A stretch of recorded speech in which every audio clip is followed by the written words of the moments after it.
Hey, welcome back to the channel. It's your man Primetime, and you already know you on Primetime Talk TV. And yeah, I'm back at you with another good video, and you already know the routine. Once you enter my house, wipe your feet off, hit the like button, hit the subscribe button, and smash the bell icon so you can be notified the next time I drop these next latest and greatest videos like these. For Primetime. To this day. Oh man, let's go ahead and jump on into this video, shall we?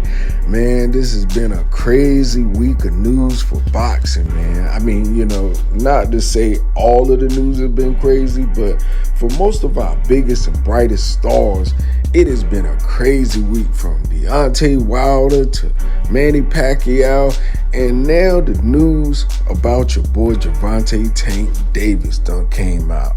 Yeah, like I reported months ago about Gervonta Tank Davis' court date right after his fight, and man, it went down, and craziness. So, according to Siegelbaum, Baltimore Circuit Judge Althea M Handy, she was a little stern on Davis during his sentencing hearing for not apologizing to Jair Smith, the driver of the car Gervonta Davis hit 2.5 years ago. He ran into an SUV and basically sped off, went through a light, and hit something else. So yeah, it was just crazy. So to say the least, the judge was saying it was only 3 words, Gervonta Tank Davis, you had to say, and you was not man enough to do that. He absolutely showed no remorse, the judge said. So yeah, crazy. The 28-year-old superstar boxing phenom Gervonta Tank Davis pleaded guilty February 16th to 4 counts related to that same incident. One of boxing's biggest and brightest stars just beat Ryan García, and they just beat up the box office, doing over 1 million pay-per-view buys. Yeah, he waived his right that day to trial and pleaded guilty to leaving the scene of an accident involving bodily injury, failure to locate and notify an owner of an unattended property damage, driving with a revoked license, and failure to stop at a red light. Oh man, that boy driving skills is cold-blooded. And not to make light of the situation, because it's sad that, someone actually went through there. It was a mother with her kids on the SUV at that time. So, just crazy, man. So, just a little word of advice for people that's living your life like that and you got money. How about you get you a driver? You know what's even crazy about this? This happened on Gervonta Tank Davis' birthday. Yeah, he was celebrating, So yeah, how about no more birthdays of you driving? How about get you a driver for all that day of your birthday? I think you can afford it now. So anyway, Gervonta Tank Davis didn't receive no jail time, and instead he was sentenced to 90 days of home detention, plus 200 hours community service, after he pled guilty to the 4 traffic offenses in a plea deal relating to the hit and run in November 2020. Yeah, man. So basically he got, 3 years of probation tagged along with that. But, I'm going to tell you like this. For real, if he didn't have that star status, y'all know what it would have been. For real. So, look, all I can say is that he skated away lucky with that one. For real. I do mean he skated away lucky. And he better wake up every morning and be thankful for that. Because it's a whole lot of brothers that have probably went through lesser than that and got worse than that. So, wow. Also, since, this isn't just the best news, I still have some boxing news. Your boy, Devin the Dream Haney, the undisputed lightweight champion of the 135 division, the same division that him and Gervonta Tank Davis is on a collision course with. But how about your boy Devin Haney? You know, he fighting this month, not too many days away, May 20th to be exact. And how about he fighting Vasily Lomachenko, defending his titles, all 4 of them belts, plus the Ring Magazine belts. So that gives you a total of 5 belts with Devin Haney. Moving right along to that, he said, look, I don't like Loma. I want to beat him bad. I want to send him to retirement. Good God. Now that statement right there is cold-blooded. And look, I've seen a lot of the workout tapes from your boy Devin Haney, and I'm telling you, his training session is over. He said he going in there to beat your boy up so bad that he ain't coming back out to fight no more. Man, look. If he do that to Lomachenko, I'm telling you right now, y'all, this is on Cinco de Mayo. Look, far as this video I'm dropping right now. So I'm gonna tell you right now, I'm celebrating in my mind on how that can play out. Because if he beat Lomachenko that bad in front of the world, what y'all gonna say then? What excuse are y'all gonna have? Oh, Lomachenko was old when he beat him. Yeah.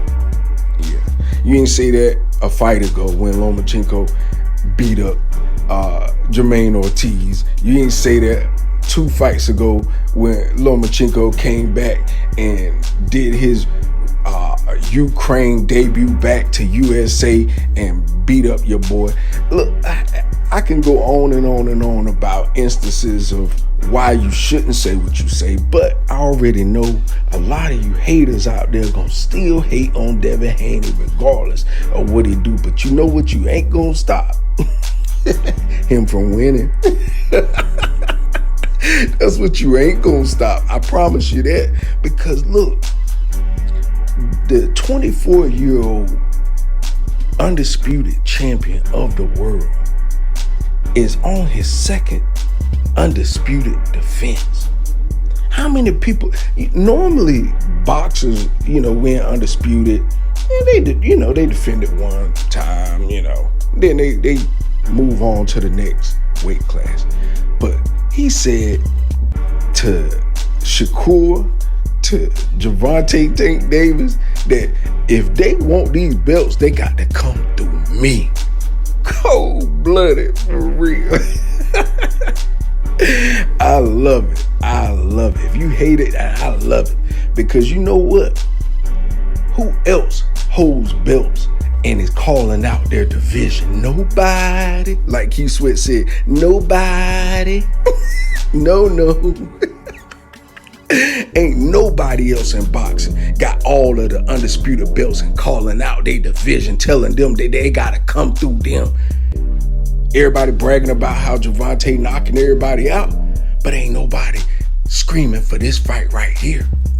That's a sad situation in my book. It's almost like people, I don't want to send my man outside to fight yet. That's what it sounds like to me. Because if my man is in the boxing division and he ain't got all the belts, I'm cheering for him to get all the belts right now. I ain't waiting. I don't want to see him keep fighting warm-up fights. How many warm-up fights you gotta have before you go for all the belts? That's what I want to know. Answer that question for me, please. Anybody with guts, please answer that for me. And don't say, oh, well, Devin Haney's making it hard for him to get the belts. Please. Just straight lies. Straight lies, and I despise lies. I despise guys that lies. I despise guys with crooked eyes that lies. Just joking. Look, I'm just joking about that part. But the point of what I'm saying here is people, all the boxing fans around the world, urge your fighters to call out the man of their division. Push them to make the best fights. Push them to be the best they need to be. Don't keep encouraging them to fight in warm-up fights after warm-up fights. How many warm-up fights you need in your life? That's what I want to know. Like Allen Iverson said back in the day, practice. Y'all talking about practice? Y'all ain't talking about the real fight. Y'all talking about warm-ups? Y'all bragging about warm-ups? Win some titles, defend some titles. That's what it's truly about. You know, regardless of y'all new era, new school boxing fans want it to be all about the money and how many social media fans you got. At the end of the day, that's nothing. That's nothing. You could buy some social media followers. You could pay for about $500,000. I can do that, but I choose not to. I want to get it from the mud. Get each fan, each follower one by one. Earn their respect, their trust. Yeah, that's what it's about. It should be the same thing in the ring, but it's not. You got these slick, savvy promoters, boy. Shoot, they'll skate through and give you a daggone IHOP breakfast type fight real quick. Cause you already know what it's gonna be. You know what you get when you go to IHOP. And the same thing is when you see a superstar fighter fighting a less than a superstar fighter. You know what you gonna get. You know you getting an easy win. And that needs to stop. We need to start urging the best to fight the best so that the division can move on and grow. Other people can come up. It's so many new fighters that deserve shots that ain't getting shots. Because people around here dipping and dodging, you know, doing what they want to do. So anyway, hopefully one day boxing to get it together. It'll be some type of, you know, formal commission that makes all the sanctioning bodies come together and make sure that it's a authentic, realistic honor system, a tournament system to where the fighters earn their spot and they finally get to the top. They can get their championship match and we see how they earned it through the rankings. That's what it used to be about. You know, I mean, I could be wrong. Maybe just now it ain't about that no more. It ain't about honor. It ain't about, you know, honesty. It ain't about a fighter truly being an honorable fighter and fighting the next man up and giving him an opportunity, because at some point in time he was a nobody and earned his way up to the top. But I mean, you know, yeah, it's nothing like that no more. So what am I even babbling about? So anyway, with that being said, that's all I got for this video. You already know the routine. You leave my house, hit that like button, hit the subscribe button, smash the bell icon so you can be notified that next time I drop these next, latest, and greatest videos here on Primetime Talk TV. And I'm on social media everywhere. And definitely go to the website PrimeTimeTalkTV.com and copy some merch. All right, y'all. Peace, love. I'm out. Till next time.